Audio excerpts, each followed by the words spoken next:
నమస్కారం. HK6 TV ప్రతిక్షణం ప్రజాహితం. తెలంగాణ రాష్ట్రమంతా 6 గ్యారంటీల కొరకు దరఖాస్తు ఫారాల ప్రక్రియ ప్రారంభం.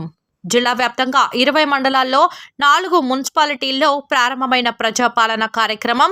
ప్రజల నుండి 6 గ్యారంటీలపై దరఖాస్తులను స్వీకరిస్తున్న అధికారులు.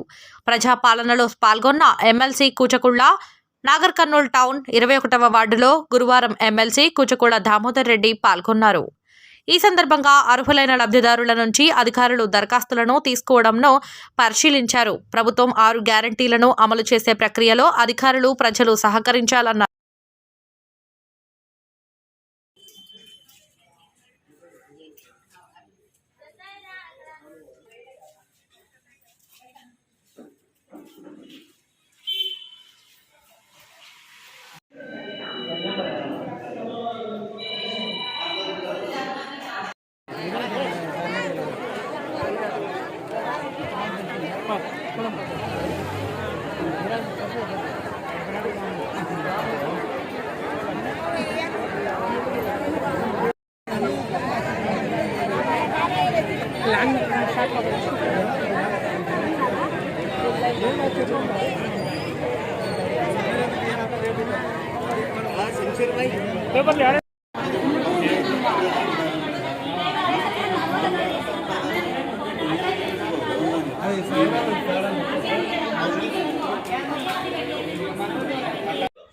సార్ అవసరం లేదు సార్, మీరు రండి మీరు రండి మీరు రండి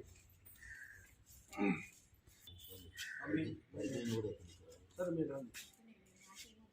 మీరు ఆధార్ కార్డు రేషన్ కార్డు తీసుకొని రండి.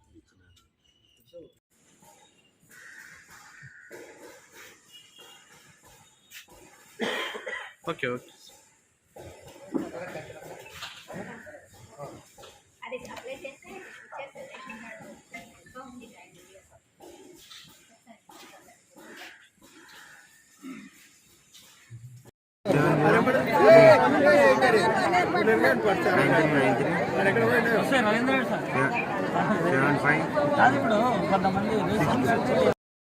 బ్యాంక్ అకౌంట్ అయిపోయింది. ఇంకా మళ్ళీ ఇది రేషన్ కార్డు ఉంది పాతది. అవన్నీ కూడా ఇప్పుడు దరఖాస్తు చేసుకోండి. తప్పకుండా ఎవరికి అర్హులు ఎవరైతే ఇల్లు లేని వాళ్ళందరూ కూడా పొదటిగా ఇల్లు వస్తాయి. ఎవరైతే ఇల్లు లేవో సర్వే చేస్తారు. అధికారులు ఉంటారు, మీ సర్పంచ్ ఉంటారు, ఎంపీ ఉంటారు, అందరూ ఉంటారు. నా ఓడు నీ ఓడు అనేది లేదు. పార్టీ ముఖ్యం కాదు. ప్రతి ఒక్కరికి ఇల్లు ఇస్తారు. అంటే ఎవరికైతే ఇల్లు లేదో వాళ్ళందరూ కూడా ఇల్లు ఇస్తారు. కానీ ఇల్లు ఉన్నప్పుడు ఇల్లు కావాలి అంటే మాకు రావు. ఓపెన్గా చెప్తున్నాను. ఎందుకంటే మళ్ళీ నేను ఇల్లు కట్టుకున్నా, నాకు ఇంకో ఇల్లు కావాలంటే మాకు రాదు. ఫస్ట్ లేని వారికి ఇల్లు ఇచ్చేది గవర్నమెంట్ బాధ్యత. వాళ్ళందరూ కూడా ఇల్లు ఇస్తారు. ఒకటి. రెండవది ఈ 275, 266, 215 ఏదైతే నిన్న మనకు రేషన్ కార్డు మన ఏదైతే రాలేదు, అదే 715, 766 రెండింటికి కూడా పాస్బుక్స్ వచ్చినాయట. వాళ్ళందరూ కూడా తరలిలో పెట్టించేసి వాళ్ళందరూ కూడా రేపు మనకు రైతు బంధు వచ్చేటందుకు ప్రయత్నం చేసి రైతు బంధు కూడా ఇప్పించే ప్రయత్నం చేస్తాం. ఎందుకంటే చాలా మంది అర్జెంట్ ఉన్నారు, చాలా మంది బీద వాళ్ళు ఉన్నారు కనుక వాళ్ళందరూ కూడా ధరలో వచ్చేసి ధరలు పెట్టించేసి రైతు బంధు వచ్చే ప్రయత్నం చేస్తాము. వాళ్ళందరూ కూడా ఒకసారి లీస్ట్ ఓకే చేస్తే తప్పకుండా వాళ్ళందరూ కూడా చేయించడం జరుగుతుంది.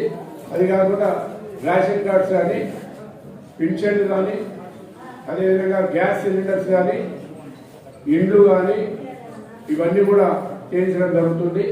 ఇంకొకటి అన్నింటికన్నా ముఖ్యం, ఇప్పుడే డిప్యూటీ సర్పంచ్ గారు బస్సు వస్తుంది అన్నారు. రేపు ఫస్ట్ నుంచి బస్సు కూడా వస్తుంది. అప్పుడు 4 నుంచి వనపర్తి వస్తుంది. మహిళలకు ఉచిత బస్సు సౌకర్యం ఉంది. మిగతా మగవారు ఆటోలు ఎక్కకుండా బస్సు ఎక్కితే సంతోషపడతాం. ఎందుకంటే బస్సులో కూడా వాళ్ళకు డీజిల్ పైసలు వెళ్ళాలి. అది ప్రభుత్వం మనదే, మన ప్రభుత్వానికి మనం సహకరించాలి. ఆటోలు కానీ అవి అంటే ఆటోలతో ఏమైనా సామాన్ తెప్పించుకోండి, కానీ బస్సు మాకు ఎక్కే ప్రయత్నం చేయండి.